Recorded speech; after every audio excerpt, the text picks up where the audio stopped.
Perhaps you should stick to dates and wars, Mr. Johnson. Leave music to those who understand it. The blonde music teacher's mocking words echoed through the teacher's lounge as she set her trap. She never imagined that forcing the new black history teacher to play violin would backfire so spectacularly. What hidden talents lie beneath his quiet demeanor? Why would a former child prodigy abandon a promising career to teach history in a suburban high school? When Valencia challenges Michelle to a public performance, she has no idea she's about to unleash a truth that will shatter everything she thought she knew. Watch the full story to discover how one brave teacher's hidden talents changed everything for a school trapped in outdated traditions. Dear viewer, if you are watching my story for the first time, I humbly request you write the location from where you are watching right now, subscribe this channel and press the bell icon now not to miss the notifications of my daily published new stories. Thank you, and let's dive into the full story. Michelle Johnson straightened his tie as he stood outside Westlake High School. After years of teaching at underfunded schools in his hometown, this position at a prestigious suburban school represented a fresh start. His fingers, long and slender, smoothed down his meticulously pressed shirt, hands that held secrets he'd buried long ago. You must be Mr. Johnson, our new history teacher. Principal Donovan approached with an outstretched hand. We're thrilled to have someone with your credentials join our staff. Michelle smiled, his warm brown eyes crinkling at the corners. Thank you for the opportunity, sir. I'm looking forward to bringing history to life for these students. As Principal Donovan led him through the polished hallways, Michelle couldn't help but notice the stark difference from his previous schools. The gleaming trophy cases, state-of-the-art classrooms, and well-dressed students spoke of privilege and resources he'd never had access to before. And this is our pride and joy, the music department, Principal Donovan announced as they approached a large room with soundproofed walls. Run by Ms. Valencia Whitmore, one of our most accomplished faculty members. Inside, a blonde woman stood over a student at the piano, her posture rigid as she tapped a baton against her palm. When she noticed them, she straightened up immediately, her practiced smile not quite reaching her ice-blue eyes. Valencia, I'd like you to meet Michelle Johnson, our new history teacher. Valencia's gaze swept over Michelle, lingering momentarily on his affordable department store suit. Her handshake was brief, fingers barely making contact with his. History, she said, her tone making the subject sound like an unfortunate medical condition. How quaint. I suppose every school needs one. Michelle maintained his smile. And every student deserves to understand where they came from to know where they're going. Well, Valencia replied with a slight laugh, in my experience, it's where they're going that matters. The past is just the past. Principal Donovan, oblivious to the tension, beamed. Valencia comes from the Whitmore family, major donors to our school and pillars of the community. She could have played professionally, but we're lucky she chose to teach instead. Lucky indeed, Michelle replied diplomatically. As they left the music room, Valencia called after them, do stop by any time, Mr. Johnson. Perhaps you can learn a thing or two about real culture. Michelle felt the familiar weight of prejudgment settle on his shoulders. He'd faced it before, but something about Valencia's dismissive smirk told him this wouldn't be the last time they'd clash. That afternoon, as students filed into his first history class, Michelle wrote on the board, "History is harmony through time, the melody of human experience." He didn't notice Valencia passing by his classroom, pausing briefly at his words before continuing down the hall with narrowed eyes. 2 weeks into the semester, Michelle was beginning to connect with his students. His interactive teaching style and genuine interest in their perspectives made history come alive in ways many hadn't experienced before. Mr. Johnson, you make the civil rights movement sound like it happened yesterday, said Tara, one of his brightest students. Because in many ways, it's still happening today, Michelle replied, gathering his materials as the bell rang. As students filed out, he noticed a young man lingering by the door, tall, lanky, with a pained expression. Marcus, right? Everything okay? Marcus shifted uncomfortably. Mr. Johnson, I'm supposed to go to Ms. Whitmore's music class next, but... He winced as he adjusted his backpack. I can't sit on those piano benches. My back, it hurts too much. Michelle's brow furrowed. Have you told Ms. Whitmore about your condition? Marcus looked down. I tried.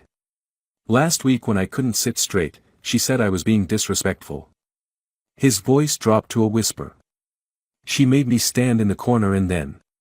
He trailed off. And then what, Marcus? Michelle prompted gently. She hit me with her baton. On my lower back. Said it would teach me proper posture. Marcus's eyes glistened. It's been hurting ever since, but my mom can't afford a doctor right now. Michelle felt a cold anger rising. That's unacceptable, Marcus.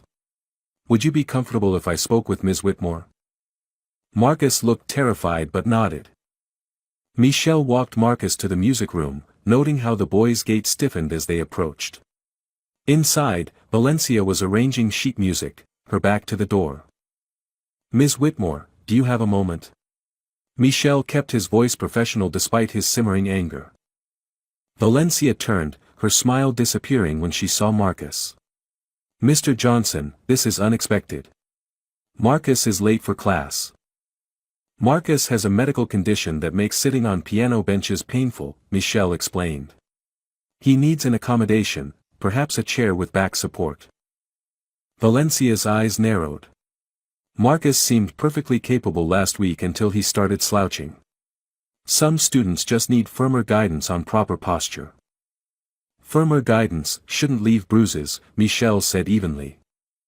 Valencia's face flushed. Are you implying something, Mr. Johnson? I'm stating it directly. Physical punishment is against school policy. Marcus needs medical attention and accommodation, not discipline for a health issue. Valencia stepped closer, lowering her voice. You've been here 2 weeks, Mr. Johnson. I've been here 12 years. Perhaps you should learn the culture before questioning established methods. If the established method is striking students, then the culture needs changing, Michelle replied, maintaining eye contact. Other students were filing in, pretending not to listen. Marcus will sit properly or not participate, Valencia said firmly. That's final. Michelle turned to Marcus. You're coming with me to the nurse's office. To Valencia he added, and then we'll be visiting Principal Donovan. As they left, Valencia called after them, this won't end well for you, Mr. Johnson. Not well at all. The meeting with Principal Donovan hadn't gone as Michelle hoped. While the principal agreed Marcus should receive medical attention, he seemed reluctant to address Valencia's behavior directly. Ms. Whitmore has high standards, Mr. Johnson.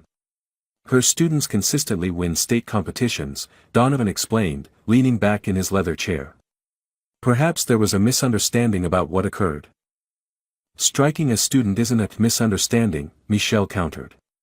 It's abuse. Donovan sighed. Without witnesses or evidence beyond the student's claim, my hands are tied.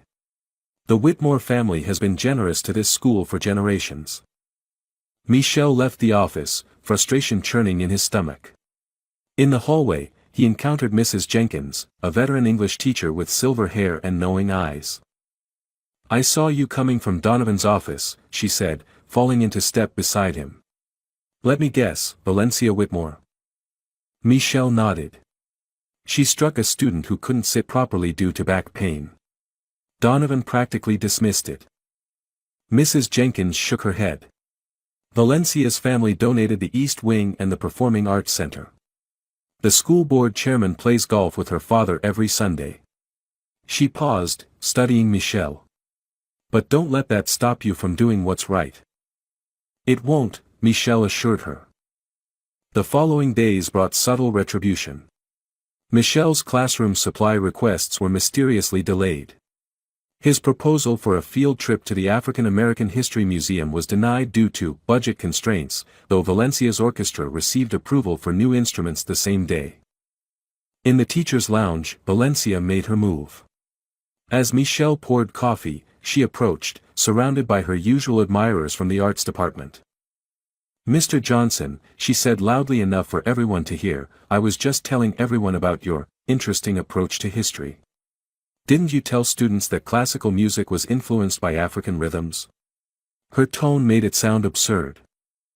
Michel set down his cup. I taught them that elements of classical compositions, particularly by Dvorak and Gershwin, were influenced by African American spirituals and jazz. That's documented musical history. Valencia laughed, a tinkling sound without warmth. Next you'll claim Beethoven was black. Actually, Michel said calmly, I teach verified history, not social media debates. Though if you're interested in discussing the African influence on European classical music, I'd be happy to recommend some scholarly articles. Several teachers tried to hide their smiles as Valencia's face tightened. Perhaps stick to dates and wars, Mr. Johnson. Leave music to those who understand it. After she left, Mrs. Jenkins approached. You handled that well, but be careful. Valencia doesn't like being challenged, especially publicly. I've noticed, Michel said. But I won't back down when she's wrong, or when she hurts students. Mrs. Jenkins lowered her voice. There's something familiar about you, Michel. Have we met before? Michel tensed slightly. I don't think so. Mrs. Jenkins studied his hands. Those fingers, they remind me of someone I saw perform once. A young prodigy. She shook her head. But that was years ago. Michel changed the subject quickly, but as he walked away, he flexed his fingers unconsciously, a pianist's reflex he thought he'd buried along with that chapter of his life. That afternoon, Marcus returned to class with a doctor's note confirming a bruised tailbone and recommending a special cushion for sitting. Michel helped arrange accommodations across all his classes, including Valencia's music period. Valencia's response came swiftly. The next morning, Michel found an expensive violin placed on his desk with a note, since you're such an expert on music, perhaps you should demonstrate for your class. The challenge was clear. What Valencia couldn't know was that she had just handed Michel the very instrument that once defined his life, before he walked away from it all. Michel stared at the violin on his desk, memories flooding back unbidden. His fingers twitched slightly, muscle memory from thousands of hours of practice. With deliberate calm, he placed the instrument in his desk drawer and continued his day, though Valencia's challenge lingered in his mind. After school, Michel found himself walking toward the music room, drawn by a conflict he knew he couldn't avoid much longer. The hallway was quiet, most students and teachers already gone for the day. Through the half-open door, he could hear Valencia playing Tchaikovsky's Violin Concerto in D major.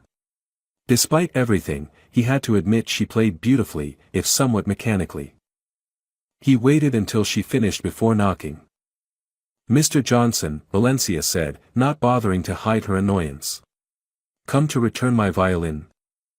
Actually, I came to borrow some materials for my upcoming unit on how music influenced social movements, Michel explained.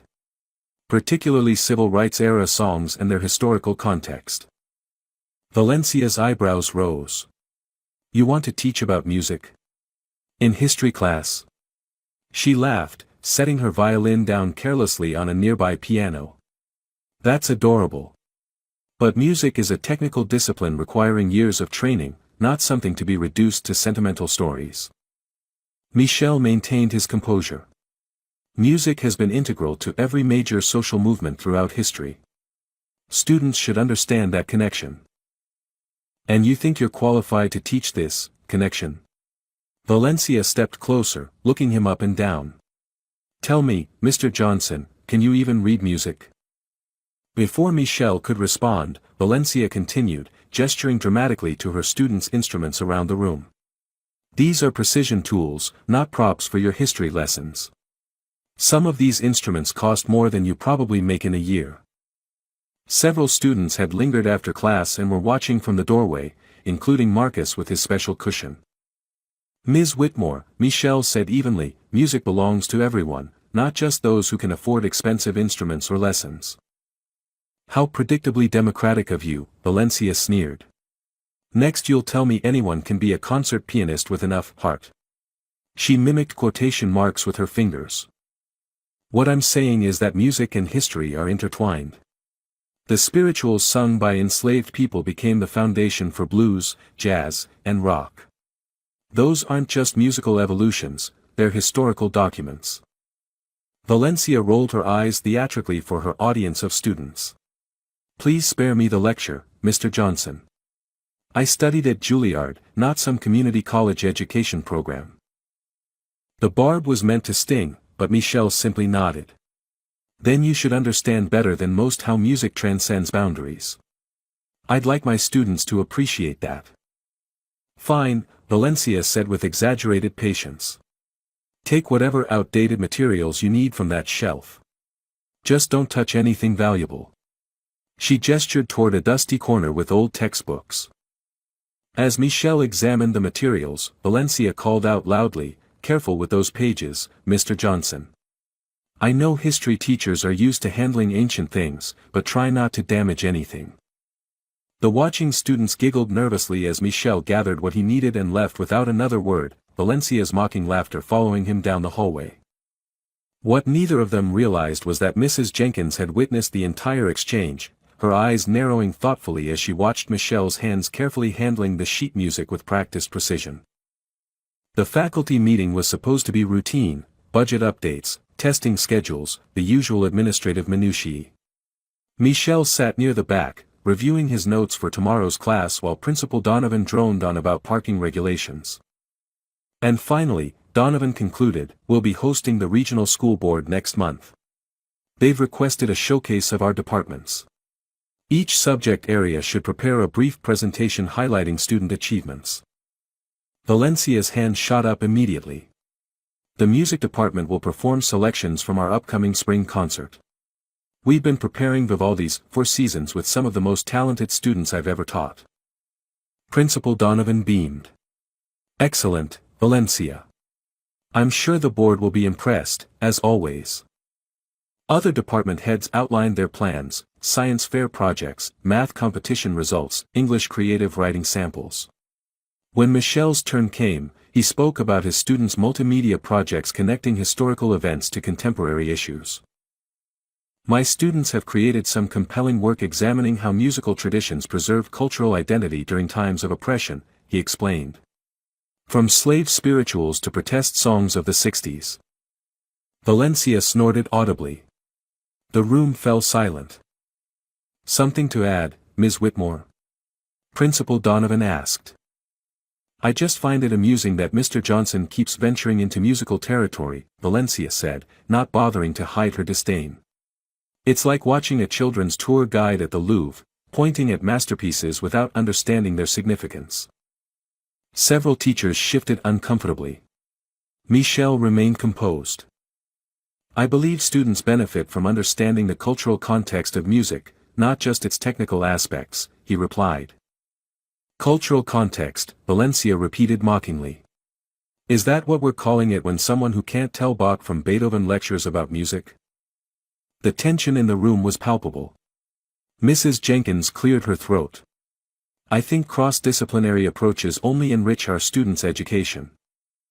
Valencia waved her hand dismissively. "There's a difference between cross-disciplinary and simply unqualified. Tell me, Mr. Johnson, what instrument do you play? What conservatory did you attend? What credentials do you have to teach music in any capacity?" Michelle met her gaze steadily. "I teach history, Ms. Whitmore. Music is part of that history." "Exactly my point," Valencia exclaimed triumphantly. "You know, I've been patient with your little musical history unit, but I draw the line at presenting it to the school board. Those of us with actual musical training should handle that subject." Principal Donovan looked uncomfortable. "Perhaps we should." "No," Valencia interrupted, her eyes glinting with challenge. "I have a better idea. Why don't we settle this definitively?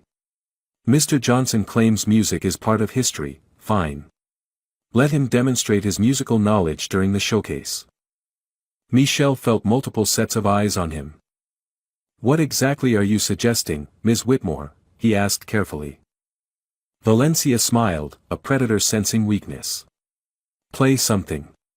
Anything. Show us all that you have the basic musical competence to teach about music in any context." If you can't even play a simple piece, how can you possibly understand music's role in history? The trap was set: refuse and appear defensive, incompetent, accept and face public humiliation. Principal Donovan attempted intervention. Valencia, that seems unnecessary. On the contrary, Valencia pressed, it's entirely necessary if we care about academic integrity. Or is Mr. Johnson afraid to demonstrate his supposed musical knowledge? Michelle held her gaze for a long moment. The violin in his desk drawer flashed in his mind. What instrument did you have in mind? Valencia's smile widened. Oh, I think violin would be perfect. It's a foundational classical instrument with a presence in many cultures. Surely someone teaching about music's historical significance would be familiar with it. A murmur ran through the faculty. The challenge hung in the air. The showcase is in 3 weeks, Michelle said quietly. I accept your challenge, Ms. Whitmore. Valencia wasted no time in spreading word of the challenge throughout Westlake High. By lunch the following day, students were buzzing about the upcoming showdown between the music and history teachers. Did you hear? Ms. Whitmore is going to make Mr. Johnson play violin in front of everyone.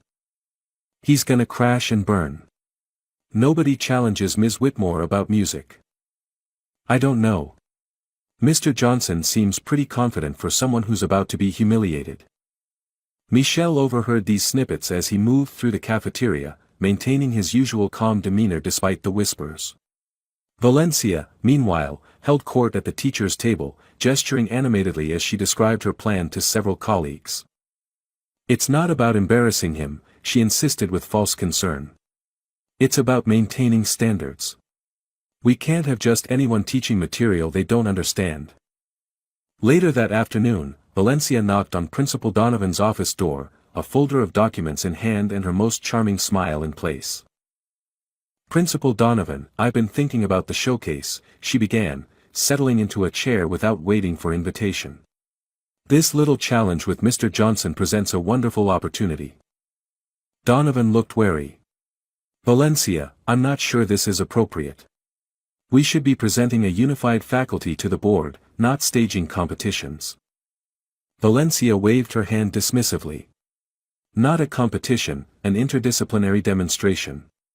Think about it, we show how Westlake integrates subjects across departments. She leaned forward eagerly. I've already drafted a program. We'll call it History in Harmony, Cross-Departmental Innovation at Westlake. She slid a glossy mock-up across his desk. We'll introduce it as a revolutionary teaching approach, history and music departments collaborating to deepen student understanding through practical demonstration. Donovan reviewed the program, his expression softening. This does look impressive. The board chairman is particularly interested in innovative teaching methods. Exactly. Valencia exclaimed. And with the Whitmore Foundation considering that major donation for the new Performing Arts Wing, this showcase could be the perfect time to demonstrate our commitment to musical excellence. The principal's eyes lit up at the mention of donation money. You've thought this through. I have, Valencia confirmed, her voice dropping conspiratorially. Between us, I'm concerned about Mr. Johnson's influence on students. He's encouraging Marcus Thompson to use that ridiculous cushion in my class, disrupting my teaching methods.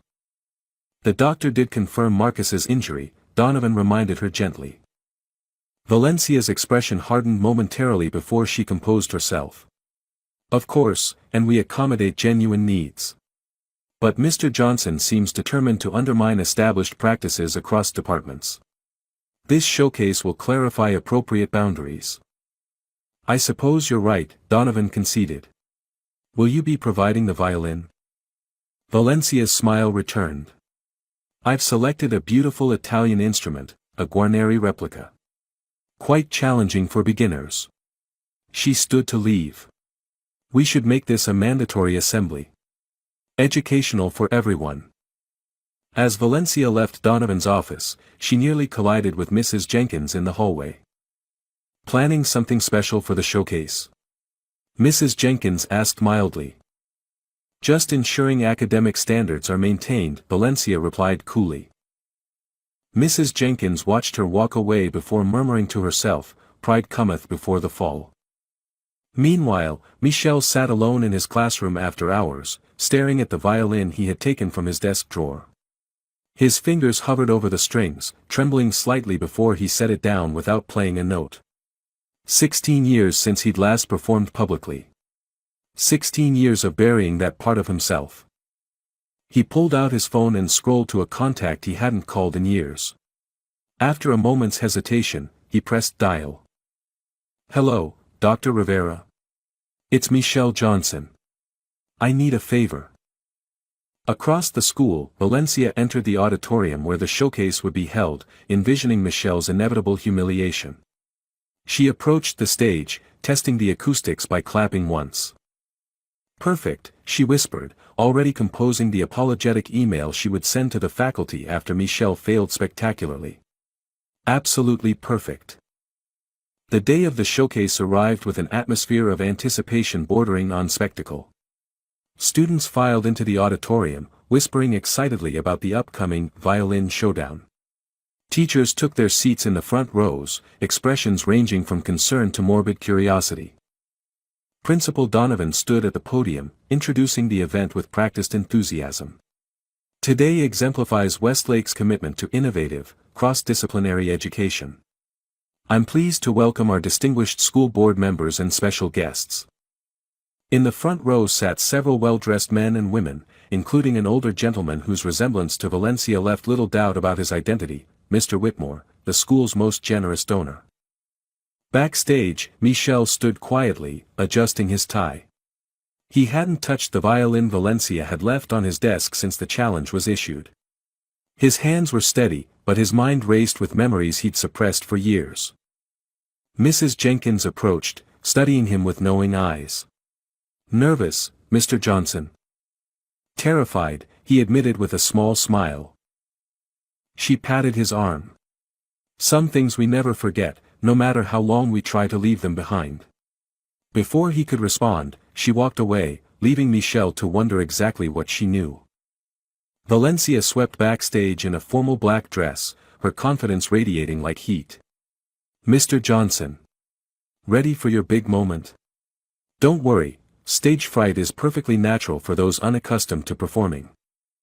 Michel merely nodded, his focus elsewhere.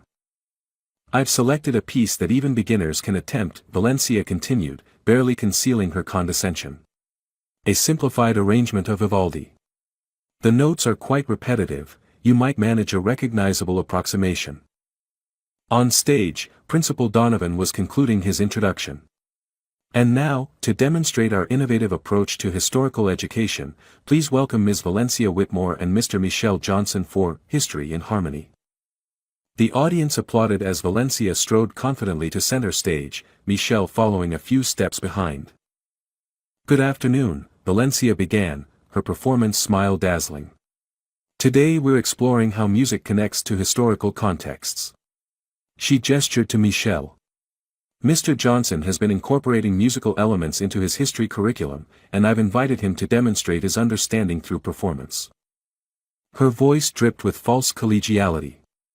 After all, to truly comprehend music's historical significance, one must understand music itself, don't you agree? Murmurs of anticipation rippled through the audience. Michel stood silently as Valencia continued. "I've selected one of my personal instruments for this demonstration."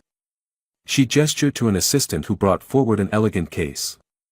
Valencia opened it with theatrical flourish, revealing a gleaming violin. "This is a replica of a 1742 Guarneri," she announced. "One of the most challenging instruments to master, requiring years of dedicated study." She lifted it carefully. Even producing a proper tone requires precise technique. Valencia extended the violin to Michel with a smile that didn't reach her eyes.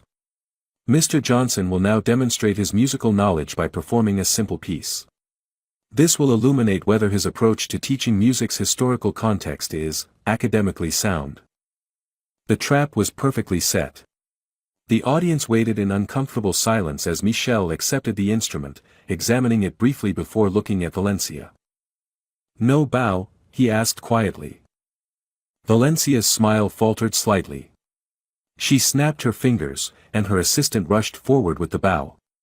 An oversight, she said lightly, though her eyes narrowed at Michel's composure. Michel took the bow, testing its weight in his hand. The auditorium was silent except for somebody coughing in the back row. Valencia stepped away, her voice carrying through the hall. Mr. Johnson will attempt the opening of Vivaldi's Spring from the Four Seasons, a piece familiar to most with basic musical education. She moved to the side of the stage, her expression anticipatory, like a cat watching a cornered mouse. "Whenever you're ready, Mr. Johnson," she called, loud enough for everyone to hear. Michel stood center stage, violin in hand, facing an audience expecting failure. He positioned the instrument under his chin with a natural ease that made Valencia's confident smile waver momentarily. He raised the bow, took a breath, and closed his eyes. The first note floated through the auditorium with crystalline purity, not the hesitant screech of a novice, but the confident voice of a master. Michel's bow moved across the strings with fluid grace, his fingers dancing in perfect position. Valencia's smile froze on her face. Michel didn't play Vivaldi's Spring. Instead, the haunting opening notes of Bach's Chaconne in D minor filled the space, one of the most technically demanding violin pieces ever composed. His body swayed slightly with the music, eyes still closed as his fingers found each note with unerring precision. In the audience, jaws dropped. Mrs. Jenkins smiled knowingly.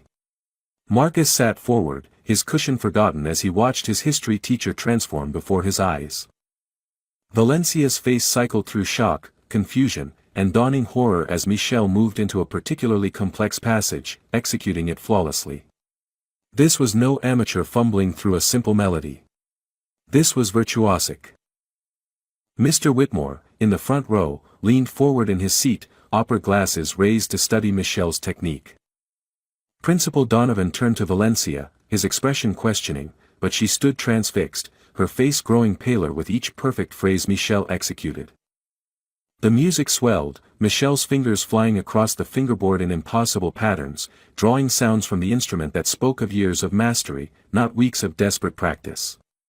The mathematical precision of Bach's composition emerged with crystalline clarity, each note resonating with emotion that belied the technical perfection. When he reached the final section, Michel opened his eyes, his gaze finding Valencia's stunned face as he brought the piece to its conclusion. The final note lingered in the air, a moment of perfect silence before the auditorium erupted. Students leapt to their feet, cheering wildly. Teachers exchanged astonished glances.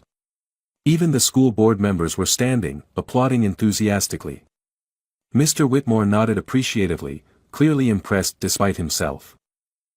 Only Valencia remained frozen, her carefully orchestrated humiliation completely reversed. Michel lowered the violin and bowed slightly to the audience before turning to Valencia. "Thank you for the loan of your instrument, Ms. Whitmore. It has excellent tone." He handed her the violin and bow. She accepted them mechanically, finding her voice at last. "Who are you?" she whispered. Before Michel could answer, Mrs. Jenkins approached the microphone. "Ladies and gentlemen, what an extraordinary demonstration. I believe some context is in order." She turned to Michel. "Mr. Johnson, would you mind if I shared something with our audience?" Michel hesitated, then nodded once. Mrs. Jenkins faced the crowd, her voice clear and strong. 20 years ago, I attended a performance at Carnegie Hall featuring a 15-year-old prodigy who left the audience speechless with his interpretation of Bach's Chaconne, the very piece we just heard. That young man was hailed as one of the greatest talents of his generation before he mysteriously disappeared from the classical music scene. She looked at Michel. His name was Michel Johnson. A wave of whispers swept through the auditorium. "I recognized you the moment you arrived," Mrs. Jenkins continued, "though I respected your privacy. But after today's performance, I believe our students deserve to know the caliber of teacher guiding them." Michel stepped forward reluctantly. "Yes, I studied at Juilliard's pre-college division and performed professionally as a teenager. Music was my life." His eyes grew distant. "Until it wasn't." Valencia found her voice at last, though it trembled slightly. If this is true, why are you teaching history at a high school instead of performing worldwide? For the first time, Michelle's composure faltered. That's a lesson for another day, he said quietly.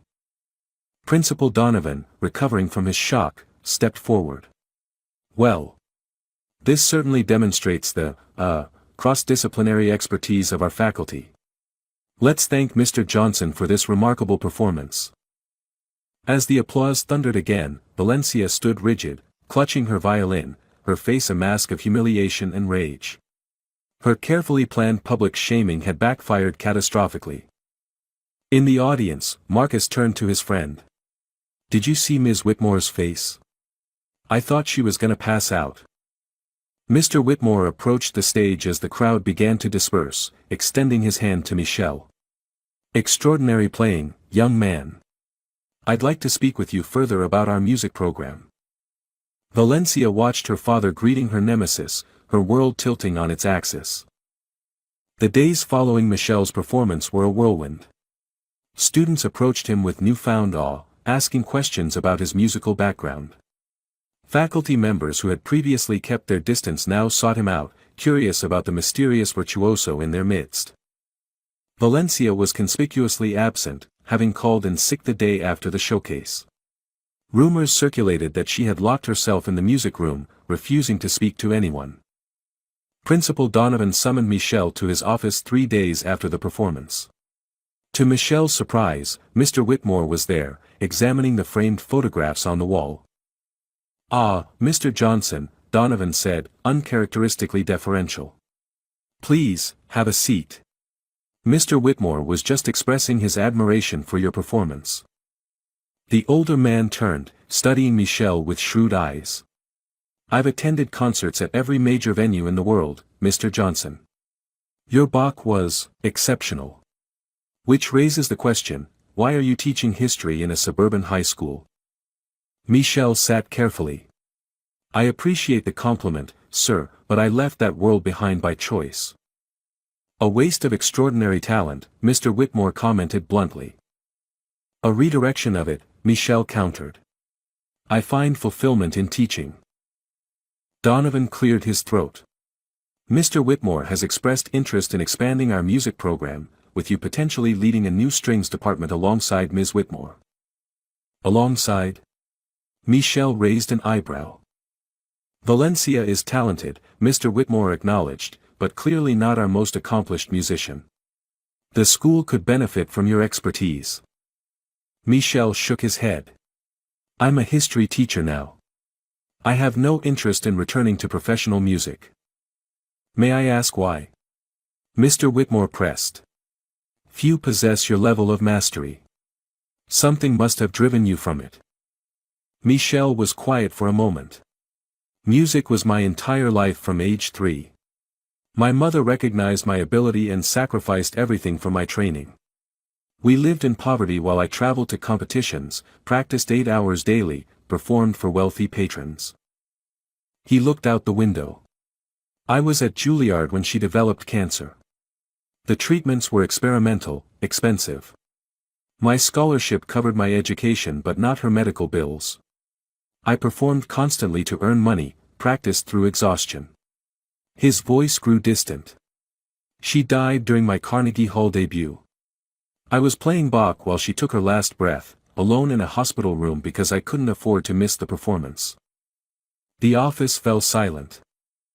After that, Michelle continued quietly, the music that had been my voice became a reminder of what I'd sacrificed for it, what I'd forced her to sacrifice. I walked away, finished my education in history, and found purpose in teaching students to understand their past so they could shape their future. Donovan looked uncomfortable, but Mr. Whitmore nodded slowly. A principled choice, however mistaken I might find it. He stood. My offer stands, should you reconsider. After he left, Donovan leaned forward eagerly. Michelle, this could mean significant funding for the school. Perhaps you could reconsider. I'm a history teacher, Michelle stated firmly. That's not changing. Outside the office, he found Mrs. Jenkins waiting. I heard them trying to poach you for the music department, she said, falling into step beside him. Michelle smiled wryly. News travels fast. In schools. Faster than light. Her expression grew serious. The students have been researching you online. Your performances are legendary in classical circles. There's even a documentary about the lost prodigy who vanished at the height of his promise. Michelle winced. I'd hoped that had faded into obscurity. Nothing fades online, Mrs. Jenkins replied. But it's having an unexpected effect. Students who never cared about classical music are suddenly interested.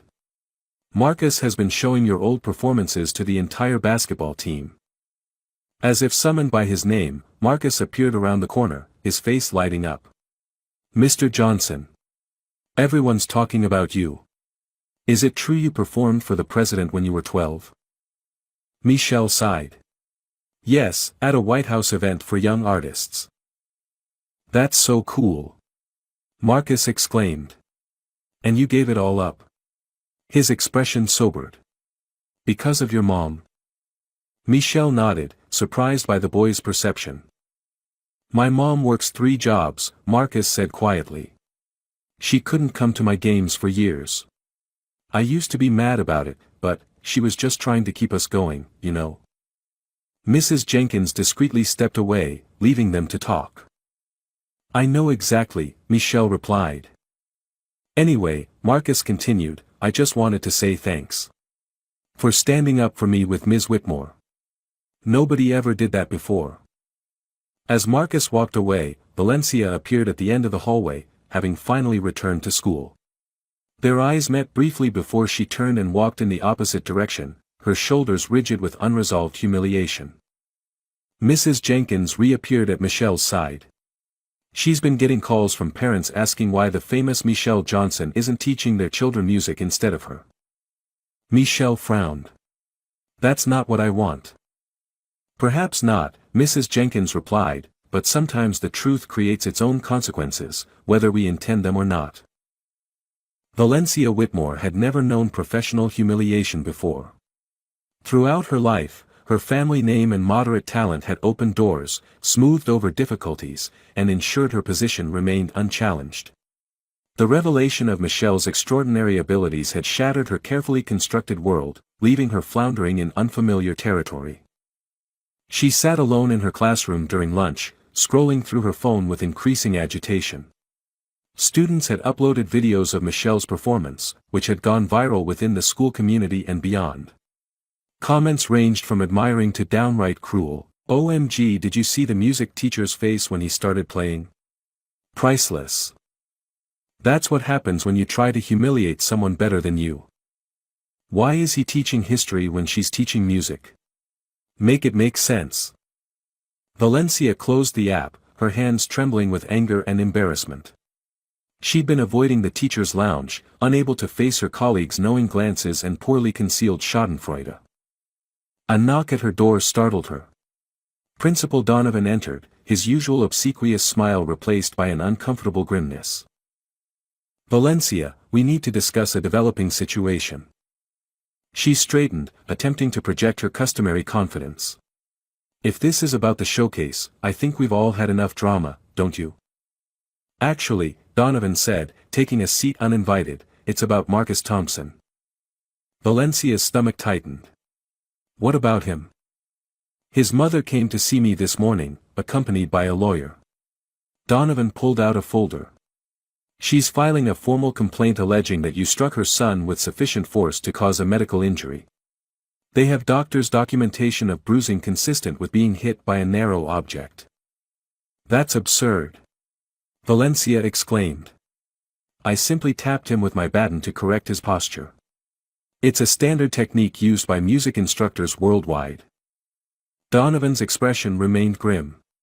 Corporal punishment is explicitly forbidden by district policy, Valencia. You know this. It wasn't punishment, she insisted. It was guidance. The school board doesn't recognize that distinction, Donovan replied, nor does state law. And apparently, this isn't the first incident. Valencia's blood ran cold. What are you talking about? Donovan consulted his notes. Since Mr. Johnson's performance, 7 other students have come forward with similar accounts. 3 have medical documentation. 2 have recordings on their phones. They're recording me? Valencia sputtered indignantly. That's your concern? Donovan asked incredulously. Not the allegations themselves. Those students are clearly retaliating because they're infatuated with their new celebrity teacher, Valencia snapped. They've always resented my standards of excellence. Excellence doesn't require physical force, Valencia. Donovan's voice hardened. The board has called an emergency meeting this evening. You're suspended with pay pending investigation. Valencia stood abruptly. My father is aware of the situation, Donovan interrupted.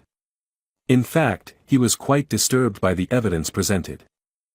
Valencia sank back into her chair, stunned. Her father had always been her strongest advocate. That's impossible. He would have called me. Donovan hesitated. There's more. After the showcase, several parents requested that their children be transferred to private lessons with Mr. Johnson. Your father approached him about establishing a new string program under Michelle's direction. My own father tried to recruit him.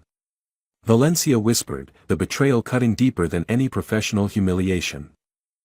Michelle declined, Donovan continued. He was quite firm about remaining a history teacher. But the damage was done. Your father began questioning your methods when comparisons were inevitably drawn. Valencia's phone buzzed with an incoming call from her father. She ignored it. I'll need your keys and classroom materials before you leave today, Donovan said, rising. The investigation will likely take several weeks. After he left, Valencia sat motionless, her carefully constructed world crumbling around her. Through the window, she could see Michel in the courtyard, surrounded by students eager for his attention. Even from a distance, she could see the reluctance in his body language, the way he deflected their admiration with gentle redirection. Her phone buzzed again, a message from her father, we need to talk about your teaching methods. Dinner tonight. Tears of anger and humiliation burned in Valencia's eyes. She had gone from unquestioned authority to suspended and disgraced in less than a week, all because of a history teacher who should have known his place. As she began gathering her personal items, she noticed a student hovering in the doorway, Marcus, watching her with a mixture of apprehension and resolve. What do you want? She snapped. I just wanted to say, Marcus began hesitantly, I didn't tell anyone at first because I was scared. Nobody would have believed me over you. The simple truth of his statement hit Valencia like a physical blow. She had relied on that power imbalance, had exploited it routinely without consideration. Well, congratulations, she said bitterly. You've won. I hope you're happy. Marcus shook his head. I'm not happy, Ms. Whitmore. I just wanted to sit in class without pain. I actually liked playing the piano before. He trailed off, but the implication was clear, before she had made him associate music with pain and humiliation. After Marcus left, Valencia stared at the empty classroom that had been her domain for 12 years. On her desk sat a framed photo of her at Carnegie Hall, not performing, but posing after attending a gala. She had claimed the association without earning it, while Michel had earned it but rejected it. The irony was not lost on her. Michel learned of Valencia's suspension during a staff meeting. The announcement caused a stir among the faculty, though nobody seemed particularly surprised. What shocked Michel was his own reaction, a complex mix of vindication and unexpected sympathy. He had wanted justice for Marcus, not career destruction for Valencia. After the meeting, he found Principal Donovan waiting for him. The school board would like to speak with you, Donovan said without preamble. Regarding your potential involvement in our music program. Michel shook his head. I've already declined that offer. This is different, Donovan insisted. They're considering a restructuring of the entire fine arts department in light of recent events. Your perspective would be valuable. My perspective is that I'm a history teacher, Michel replied firmly. I have no interest in becoming involved in departmental politics. Michelle, Donovan said, dropping his administrative tone, this isn't just about you. Students who never showed interest in either history or music are suddenly engaged. Parents are calling daily asking about your background. The video of your performance has over 50,000 views. Michelle winced. That was never my intention. Intention aside, it's happened. And now we have an opportunity to transform our approach to education here. Isn't that worth considering? Before Michelle could respond, Mrs. Jenkins approached. Sorry to interrupt, but there's someone here to see Mr. Johnson. Rather insistently. In the main office waited a familiar figure, Valencia's father, impeccably dressed and imposing despite his age. Mr. Johnson, he greeted, extending his hand. Richard Whitmore. I believe we need to talk. They walked to the courtyard, finding a quiet bench away from curious eyes. My daughter's career is in jeopardy, Mr. Whitmore stated without prelude. I didn't file any complaint against her, Michelle clarified. No, but your performance revealed her inadequacies, and your defense of that student, Marcus, emboldened others to come forward. There was no accusation in his tone, merely factual assessment. She crossed lines that shouldn't have been crossed. I don't condone her methods. Michelle studied the older man. Yet you're here. She's my daughter, Whitmore said simply. Despite her flaws, I love her. She needs to face consequences, but perhaps not career destruction. What exactly are you asking of me? Whitmore considered his words carefully. Valencia has been suspended pending investigation. The evidence against her is substantial. Without some form of intervention, her teaching career is likely over. You want me to speak on her behalf? Michelle asked incredulously. After she deliberately tried to humiliate me? After she physically hurt students? I'm asking you to consider what justice actually requires here, Whitmore replied. Is it Valencia's removal, or is it systemic change in how music is taught? One punishes her, the other protects future students. Michelle fell silent, considering the man's words.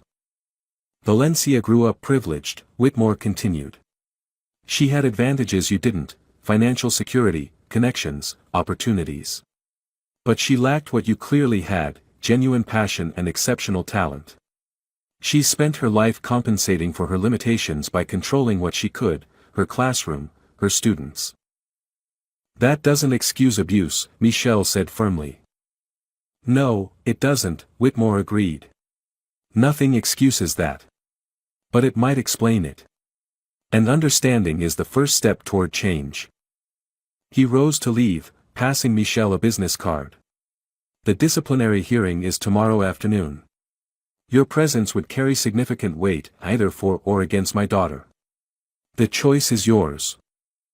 As Whitmore walked away, Marcus appeared, having observed the exchange from a distance. Was that Ms. Whitmore's dad? He asked, sitting beside Michelle. Michelle nodded. He wanted to discuss the hearing tomorrow. Marcus looked down at his hands. My mom wants her fired. Says she shouldn't be allowed near kids. What do you think? Michelle asked.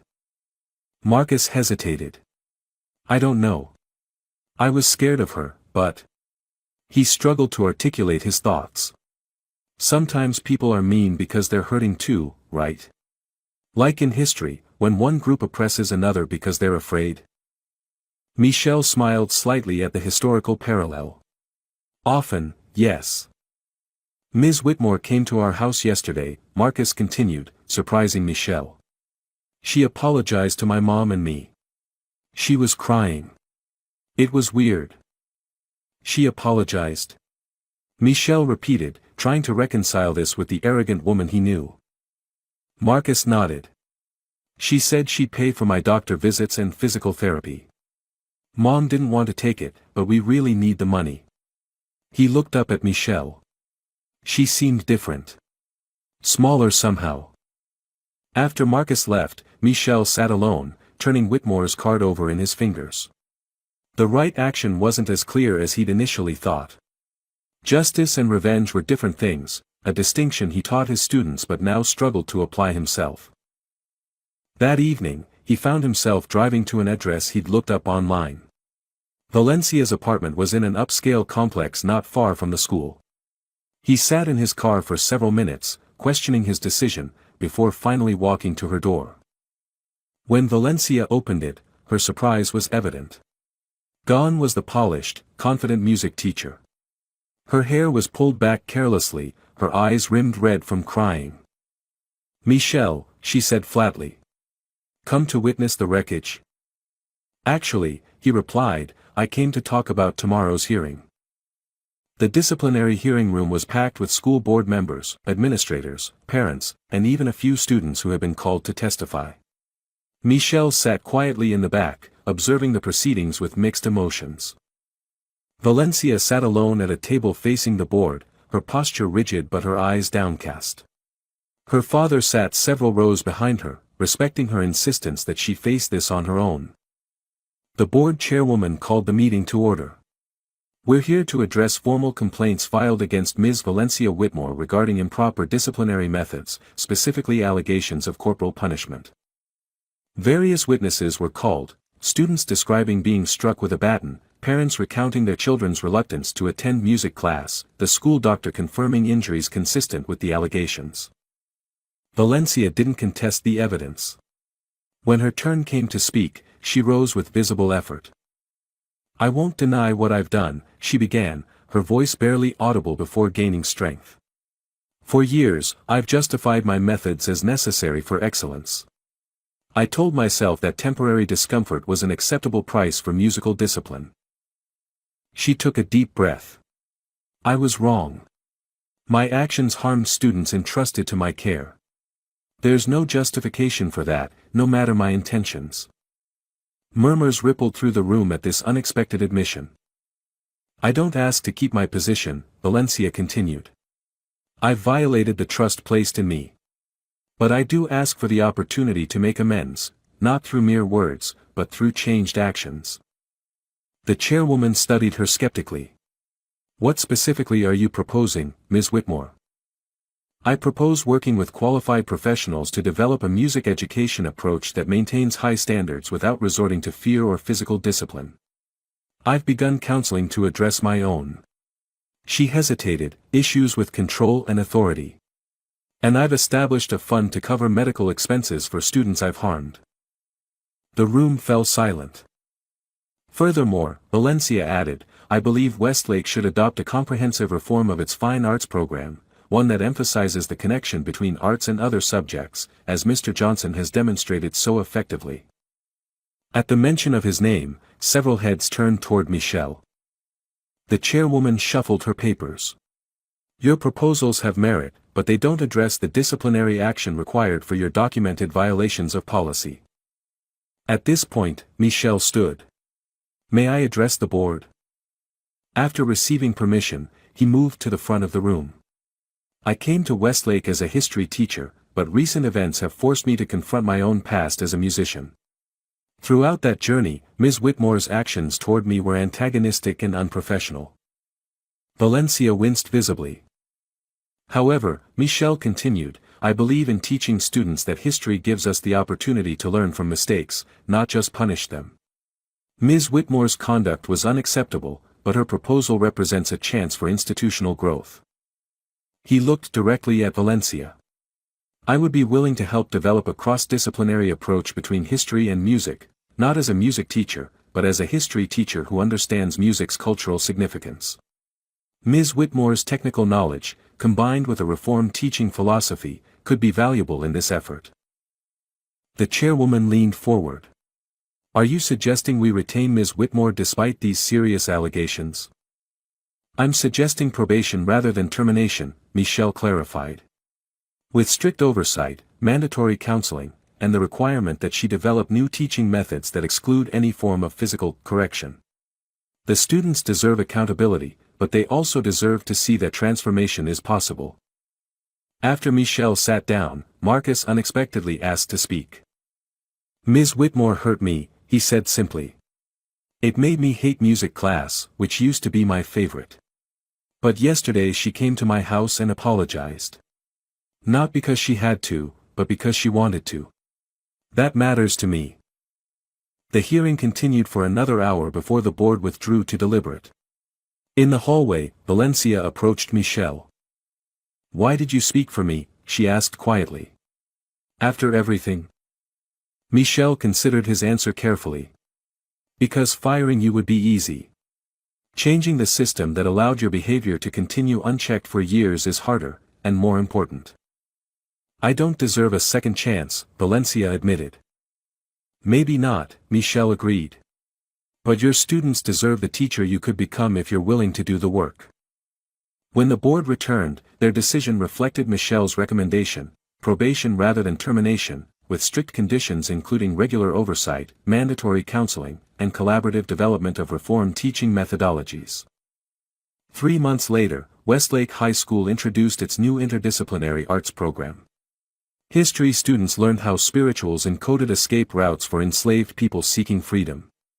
Music students studied how historical events shaped composers' works. And once a week, Michel brought his violin to class, demonstrating how the same musical themes evolved across centuries and cultures. Valencia, still on probation, had transformed her teaching approach. Gone was the rigid taskmaster with her punitive baton. In her place was a more patient instructor who explained rather than demanded, who demonstrated rather than criticized. After one particularly successful joint session, Valencia approached Michel as students filed out. "I never properly thanked you," she said. "Not just for the hearing, but for forcing me to confront who I'd become." Michel nodded, accepting her gratitude without minimizing the damage she'd caused. "I was so threatened by you," Valencia admitted. "Not just because of your talent, but because you connected with students effortlessly, something I never managed despite years of trying." "Connection comes from respect," Michel replied. "It can't be demanded, only earned." As they gathered their materials, Valencia asked the question that had lingered between them for months. "Will you ever perform again? Professionally, I mean." Michel considered the violin case he now carried openly. "I don't know. For years, performing reminded me only of loss. Now it's beginning to feel like connection again." He smiled slightly. "History teaches us that nothing is permanent, neither success nor failure. Just change, constantly unfolding." From the doorway, Marcus watched his two teachers, the one who had hurt him and the one who had defended him, finding an unexpected harmony neither could have achieved alone. "Mr. Johnson," he called. "Are you still going to show us how jazz evolved from blues next week?" "Absolutely," Michel replied. "And Ms. Whitmore is going to demonstrate how classical techniques influenced modern composition." As they walked together toward their next classes, Valencia said quietly, "I'm still learning to listen instead of just playing over everyone else." That, Michel replied, might be the most important music lesson of all. Dear friend, this story reminds us that assumptions based on appearance or background often blind us to the extraordinary gifts others possess. Every person deserves to be judged by their character and actions, not by stereotypes or prejudice. When we dismiss others without truly knowing them, we not only hurt them, we deprive ourselves of the richness they bring to our lives. If this message resonated with you, please like this video and subscribe to our channel for more stories that challenge perspectives and celebrate the human spirit. Together, we can build a world where talent and kindness triumph over prejudice and arrogance.